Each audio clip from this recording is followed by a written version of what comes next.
Hi friends, నేను మీ హాసిత్. మీరు చూస్తున్నారు నా ఛానల్ హాసిత్ స్టూడియోస్.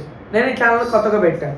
ఈ వీడియో యొక్క ముఖ్యమైన ఉద్దేశం ఏంటంటే, ఇప్పుడు మనకు తెలిసిందే, మనకి ఫిబ్రవరి 28 నుండి ఇరాన్కి ఇజ్రాయెల్కి వార్ అవుతుంది.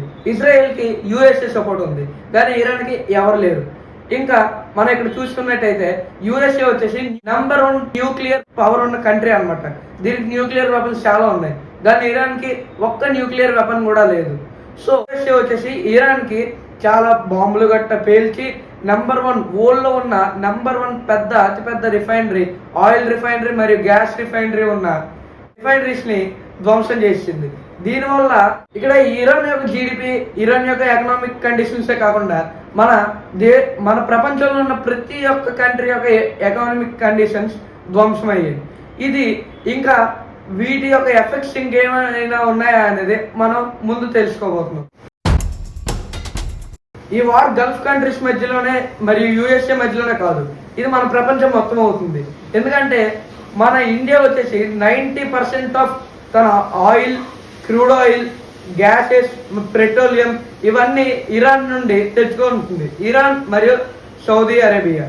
నెక్స్ట్ చైనా తన 50 to 80% యొక్క క్రూడ్ ఆయిల్, పెట్రోలియం, గ్యాసెస్ని ఇరాన్ నుండి మరియు సౌదీ అరేబియా నుండి తెచ్చుకుంటుంది. సేమ్ సిచ్యువేషన్ రష్యాకు కూడా ఉంది. ఇక్కడ మనం చూసుకున్నట్లయితే రష్యాని పక్కన పెడితే చైనా, ఇండియా చాలా పాపులేటెడ్ కంట్రీస్. వీటిలో పాపులేషన్స్ చాలా ఎక్కువ ఉన్నాయి. నెక్స్ట్ వీళ్ళకి కుకింగ్ కోసం వీళ్ళు ఇక్కడ ఎక్కువగా వాడేది గ్యాసెస్. ఇప్పుడు పెట్రోల్ అనేది చాలా రోజులు స్టోర్ చేయొచ్చు, కానీ గ్యాసెస్ అలా కాదు, ఎక్కువ రోజులు స్టోర్ చేయలేము. అందుకు ఎప్పటికప్పుడు గ్యాస్ని అయితే మన ఇండియా, చైనా ఎక్స్పోర్ట్ చేసుకుంటాయి. ఇక్కడ చైనా వచ్చేసి ఎల్పిజి గ్యాస్ మీద కాకుండా ఎలక్ట్రికల్ స్టవ్స్, ఎలక్ట్రికల్ ఐటమ్స్తో చైనా ముందుకెళ్తుంది. కానీ మన ఇండియాలో చూసుకున్నట్టయితే వెహికల్స్కి సిఎన్జి గ్యాస్ చాలా మంది వాడుతున్నారు. నెక్స్ట్ హౌస్ హోల్డ్ వర్కర్స్కి, నెక్స్ట్ హోటల్స్లో, నెక్స్ట్ హాస్టల్స్లో ఎల్పిజి గ్యాస్ని కుకింగ్ కోసం వాడతారు అనమాట, మనకు తెలిసిందే. సో ఇక్కడ ఎల్పిజి గ్యాస్, ఈ CNG gas Iran, Saudi Arabia నుండి వస్తాయి. సో అక్కడ వాళ్ళకి వార్ అవుతుంది. మనకి ఇక్కడ ఏంటి నష్టం అంటే, ఇక్కడ రైస్ గ్రెయిన్స్ యొక్క కాస్ట్ పెరుగుతుంది. ఎందుకు? అక్కడ నుండి వచ్చే ఫెర్టిలైజర్స్ మన ఫార్మర్స్ ఇక్కడ యూజ్ చేస్తారు. దాంతోపాటు అక్కడ నుండి వచ్చే సిఎన్జి గ్యాసెస్, ఎల్పిజి గ్యాసెస్ వాళ్ళందరం యూజ్ చేస్తాం. హౌస్ హోల్డ్కి కానీ, వెహికల్స్కి కానీ, దేనికైనా యూజ్ చేస్తాం. వాటి నుండి వచ్చే పెట్రోల్ కూడా అంతే. సో ఇక్కడ వీటన్నిటికంటే ఎక్కువగా నష్టపోయేది ఆ వార్ చేస్తున్న కంట్రీసే కాకుండా మన ఇండియా కూడా. ఎందుకంటే మన ఇండియాలో చాలా హాస్టల్స్ ఉన్నాయి, హోటల్స్ ఉన్నాయి, సో చాలా హోమ్స్ ఉన్నాయి. మనకి ఇప్పుడు కరోనాలో అయితే చాలామంది ఇంట్లో ఉండేవారు కాబట్టి యూజ్ చేసేవారు, కానీ ఇప్పుడు హోటల్స్, నెక్స్ట్ హాస్టల్స్ చాలా ఇబ్బంది అవుతాయి. ఎందుకంటే ఎల్పిజి గ్యాస్ లేకపోవడం వల్ల హోటల్స్ అనేవి నడపడానికి అవ్వదు. నెక్స్ట్ హాస్టల్స్లో చాలామంది స్టూడెంట్స్, నాలాంటి వాళ్ళు ఇంకా ఎగ్జామ్స్ గట్రా కంప్లీట్ అవ్వక ఇంకా చాలామంది ఉన్నారు, ఎగ్జామ్స్ ఉన్నాయి, వాళ్ళు హాస్టల్లో ఉంటున్నారు. వాళ్ళకి మరి ఫుడ్ ఎలా? మరి హోటల్స్కి ఎల్పిజి గ్యాస్లు ఎలాగా? వాళ్ళు ఎలా హోటల్స్ నడుపుతారు?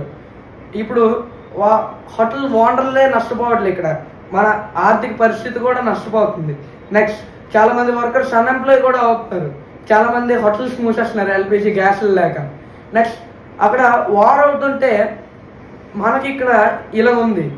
ఇంకా ఎలక్ట్రిక్ స్టవ్ రేట్లు పెరిగిపోయి, ఎలక్ట్రిక్ వెహికల్స్ రేట్లు పెరిగి, ఎలక్ట్రిక్ ఐటమ్స్ మ్యాక్సిమం ఏవైతే రిప్లేస్మెంట్ ఎల్పిజికి, క్రూడ్ ఆయిల్కి, పెట్రోలియంకి రీప్లేస్ ఉంటాయో వాటన్నిటి రేట్లు పెరిగిపోయాయి. ఇప్పుడు చాలా హోటల్స్, హాస్టల్స్ పరిస్థితి ఎలా ఉంది?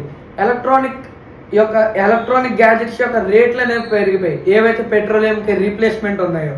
సో ఇక్కడ ఇండియా పరిస్థితి ఎలా ఉంటే అక్కడ ఇరాన్లో చాలామంది ప్రజలు చనిపోతున్నారు, వాళ్ళ యొక్క ఆర్థిక పరిస్థితి దెబ్బతింటుంది. ఇక్కడ యూఎస్ఏని చూసుకుంటే యూఎస్ఏ ఒక డాలర్ వాల్యూ అనేది తగ్గిపోతుంది, వాళ్ళ ఆర్మీ కుప్పకూలిపోతుంది. నెక్స్ట్ ఇక్కడ ఏమి తప్పు చేయని సౌదీ అరేబియా కూడా చాలా నష్టపోతుంది. ఇరాన్కి కోపం రావడం వల్ల గల్ఫ్ కంట్రీస్ మొత్తాన్ని ఇరాన్ సర్వనాశనం చేస్తుంది. సో చాలామంది భారతీయులు ఇరాన్లో, సౌదీ అరేబియాలో, యుఎస్లో, ఇజ్రాయెల్లో ఉన్నారు. వీళ్ళ పరిస్థితి ఏంటి? నెక్స్ట్ రోజు 15 రోజులు అయింది, అయినా యుద్ధం ఇంకా ఆగలేదు. దీని ద్వారా మనం ఏమనుకుంటున్నామంటే యుద్ధానికి వాళ్ళకే కాదు మనకు కూడా నష్టమే. సో ట్రంప్ కొద్దిగా ఆలోచించి యుద్ధాన్ని ఆపితే ఇక్కడ జీడిపి, ఎకనామిక్ మరియు పాపులేషన్ లాస్ అనేది ప్రతి ఒక్క దేశానికి తగ్గుతుంది. ఇక్కడ వార్ వల్ల చాలా మంది తిండి గట్ట లేకుండా ఇబ్బంది పడుతున్నారు. అక్కడ ఇరాన్, సౌదీ అరేబియాలో ఉన్న వాళ్ళ ప్రాణాలను అరచేతుల్లో పెట్టుకొని నివసిస్తున్నారు. వాళ్ళకి ఏ టైంలో ఎక్కడ ఏమవుతుందో కూడా తెలియదు. అటువంటి పరిస్థితిలో ఈ ట్రంప్ సో దయచేసి ఈ పాపులేషన్ లాస్ని, ఎకనామిక్ లాస్ని, జీడిపి లాస్ని, నెక్స్ట్ కరెన్సీ లాస్ని ట్రంప్ తన బ్రెయిన్లో పెట్టుకొని ఆలోచించి ఈ యుద్ధాన్ని ఎంత వేగా ఆపితే అంత మంచిది. అది వాళ్ళకే కాకుండా ఈ ప్రపంచం మొత్తానికి మంచిది. కాబట్టి దయచేసి మీరు ఆలోచించి ఈ యుద్ధాన్ని ఆపాలని అనుకుంటున్నాను. సో ఈ వీడియోకి ఇంత ఫ్రెండ్స్. ఏదైనా చిన్న చిన్న మిస్టేక్స్ ఉంటే, నా ప్రొనౌన్సియేషన్ తప్పైతే ప్లీజ్ నన్ను క్షమించండి, ఎందుకంటే ఇది నా ఫస్ట్ వీడియో. సో ఈ వీడియోలో ఉన్న ఇన్ఫర్మేషన్ మీకు చాలా ఇన్ఫర్మేటివ్గా అనిపిస్తే, ఈ వీడియో కనుక మీకు నచ్చినట్టయితే ప్లీజ్ లైక్ చేయండి, షేర్ చేయండి, అండ్ నా ఛానల్ని సబ్స్క్రైబ్ చేసుకొని నా ఫస్ట్ వీడియోని బాగా వ్యూస్ వచ్చేటట్టు చేయండి. Thanks for watching.